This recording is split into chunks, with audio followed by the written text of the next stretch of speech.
What's up, mamas? I'm Rebecca. You're watching the Reseller Mom Show. Thank you for joining me today for some more Reseller Mom content to get more done, make more money, and stay sane while raising kids and reselling online. So today is November 3rd, I think, and the past week I've gotten back from my cruise. I have really started to plan out my 2020 goals and plans and improvements that I want to make and just things I want to change, which is so many, and I'm going to be going over all of that, or maybe by the time this airs, I will have already gone over it. I don't know, but I'm going to have a video about it. It's going to be alive, and who knows when that's happening. But what I did want to do was make a specific video about how I've decided to plan out my expenses for the year, because I really find that sometimes I'm just one bad thing away or one expense away from like total oblivion for that month. And so I know that's not a great way to run my business. I'm actually working really hard to learn a lot about how I'm managing my cash flow and profit and just a lot of things in general. And reselling can be somewhat unpredictable, but there are also things that you can do to make it more predictable. And so I don't know if this is like common knowledge for other people, and so you're going to watch this video up to a point and be like, duh, you didn't know that already. But for me, this is the first time I'm doing it. So what I'm doing is actually, or what I've done is actually plan out all of my expenses for the year. And it's an estimate, it's a guesstimate, it's the best that I can do, but I am really good at keeping track of my expenses. And so if you're not, this may be more difficult for you, but I'm really good at it. And I obviously have my virtual assistant that helps me manage all of my financial information in my spreadsheet. But, and I do have a video on my custom spreadsheet, so go ahead and check that out on the channel if you want to see that in full detail. But so what I did was I'll go through with you the step-by-step, and then I can show you like the actual numbers. So basically I went through the prior year up to this point and pulled all of my expenses just so I can see them all in one place. Now what I did was I keep all my expenses in one place, and then different things can calculate from that one general expenses sheet. So I did remove out my inventory, and I did remove out my labor costs because I figure out those separately. And so really what I want to do is plan for the other expenses, the supplies, any meals, any travel, what wasn't even that, like any marketing kinds of costs or any tools that I use, things like that. So this is those kinds of expenses. For labor, I plan that out separately because that's more consistent. And inventory, I have a budget for inventory, and so that is what it is. So this is going to take those out. Then I'm going to remove any expenses that I wouldn't do again. So I made some bad buys this year. Not gonna lie. I made some seriously bad buys, and not just at the thrift store, like in bulk, mass quantity from liquidation sites, from like wholesale boutique places. And so I'm thinking I'm gonna sell all this boutique stuff, or I'm gonna sell all these liquidated things, and they were all just total junk. And I say that the items weren't necessarily junk, but just it was a junk purchasing decision. And so I'm not doing that next year. Like, I'm gonna put myself on like a freeze of looking at any of those cute little boutique sites. Like, I'm just not buying any of that stuff until things get back on track. So, and that I'll be going over all of that in another video. But so all of the expenses that you wouldn't do again, any bad buys, anything that was a one-time thing, like this year I finished purchasing, thank the Lord, the last of the shelving racks that would go in my storage unit. I finally am at capacity with all of the shelves that can fit in my storage unit. I never have to buy another shelf again. If anything, I would get rid of shelves if I wanted to make like a sorting area in my storage unit and only have a certain amount for inventory, which is something I may consider in the future. So for me, I don't like all of those Home Depot, Lowe's purchases for shelving. I won't have those again because that's done. So I pulled all those out. Then I got basically, I had to estimate based on this year what next year's would be based on those categories. So, I do an annual trip to New Jersey. I do see my mom there, but I do a lot of thrifting while I'm there. And so after talking with my CPA, he said that I could deduct my airplane ticket. So that is a travel cost. That's an annual thing. I know that's going to come up next year, so I can estimate what that expense is going to be. Like there's certain, I know that I take my photographer out quarterly to have a meeting to discuss what's going on. And so it's roughly about $40. And so I do that quarterly. That's 4 times a year. So I know that I can estimate about $160 for next year for meals. So things like that. So you can kind of go through and say, whatever's going to come up again, let's go ahead and estimate those for the coming year. And then you want to anticipate any new expenses. Are there investments that you want to make in equipment or supplies or a big inventory buy or something like that where you know that you want to go ahead and make them? For me, again, I'm looking at inventory separately, so I didn't include anything like that. The only thing that I would love to do, but I did not put it in this, is possibly go to Posh Fest next year. I don't know if that's going to happen, so I don't want to budget for it. What I've been doing is the rewards that I get from my credit card. I've never touched them for my business credit card, and so I'm just going to use that to pay for Posh Fest because it should be getting to the point where it would actually pay, so that I could go to Posh Fest if it were to be able to happen. One can only dream.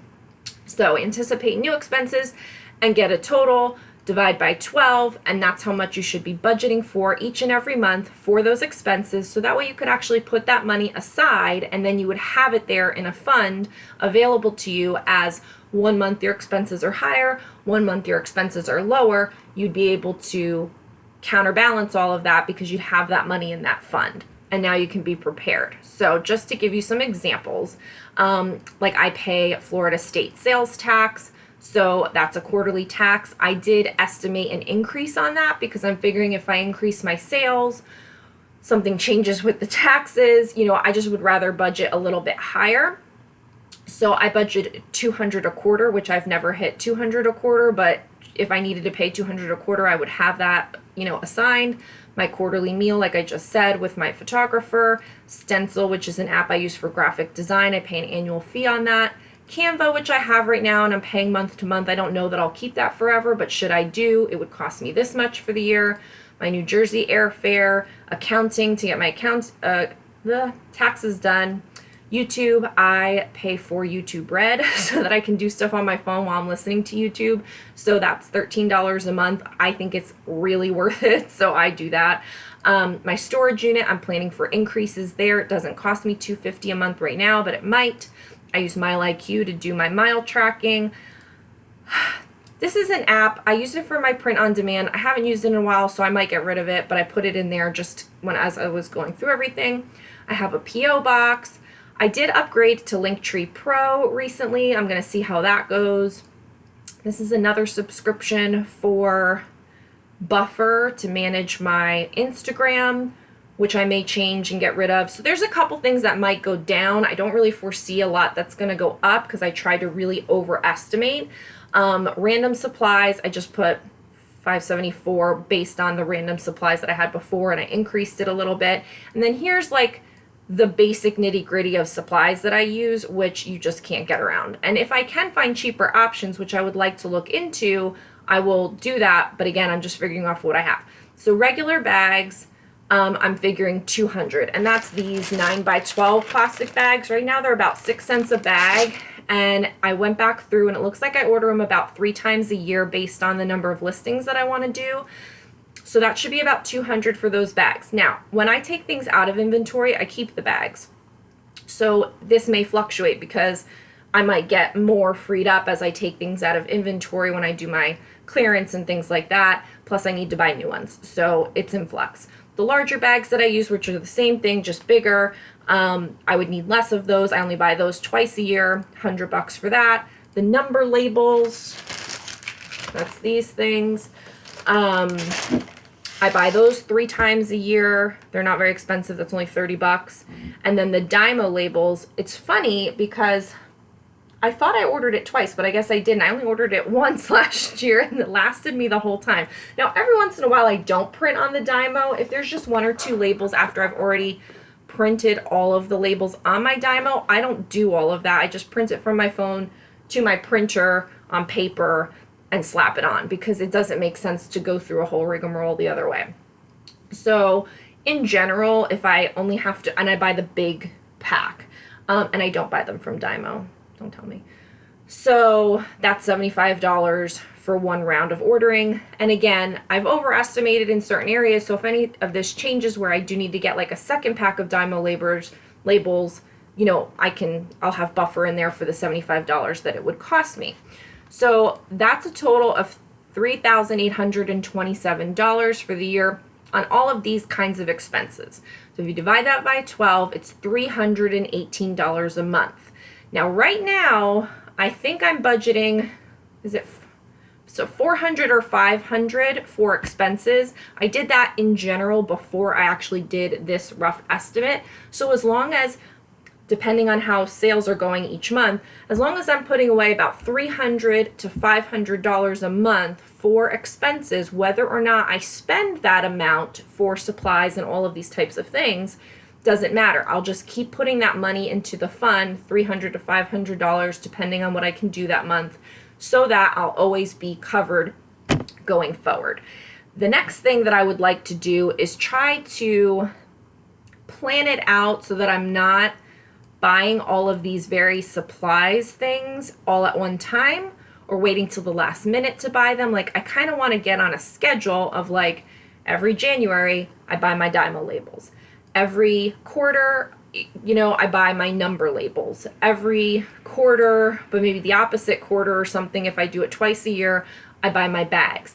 That way those expenses are spread out throughout the year. And so even though I've budgeted for them all along, the actual expense isn't all being incurred, because what if I just run out of everything in March? Then I have to pay all of this money right here in March. So if I can plan out and buy them before I need them in a scheduled way, that should work out. I've never done that before, so I'm going to try that this year. I've got to work out the schedule still because I want to see what I have, also where I'm going to put it.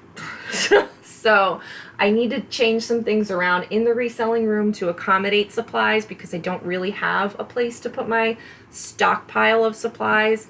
And at the storage unit, it's full with inventory. I probably have a few places I can put it, but I also want to be mindful of, like, it's going to come to my house. Then I got to bring it to the storage unit, put it away. Then when I need it, I got to make sure I go to the storage unit and get it. So I'm just trying to figure all of that out. But it's something that I thought I would share with you. You may not need all of these things. You may not have this problem, but I do. I'm sharing it with you in case you have that problem now, or you would see yourself having that problem in the future. It's something to think about before you just dive right in and buy a great deal of bags. So, they don't take up a lot of space, but the other thing is trying to see if I ordered a mass quantity, how much cheaper I would get them, things like that. So I have more research to do on the individual supplies themselves and bringing costs down. But I do think that being able to plan for the expenses overall and then planning out when you're making these purchases should really help with your cash flow, with your monthly expenses, not having a month where you couldn't pay a bill or something like that because you had too many expenses that month, and just really trying to be more responsible and proactive with your expense planning. So this is really going to help me. I'm very excited that I did this, and I'm excited to have shared it with you. Leave me a comment below and let me know if you already do something like this, or if you do it a little bit differently, or if you're going to give it a try with me this year. And just if you have any tips or tricks regarding your expenses and you're accounting for them, I would love to hear it. So go ahead and like this video on your way out. Subscribe for more Reseller Mom content, and go ahead and watch another video on my channel. I would love that. Have a good day. Bye.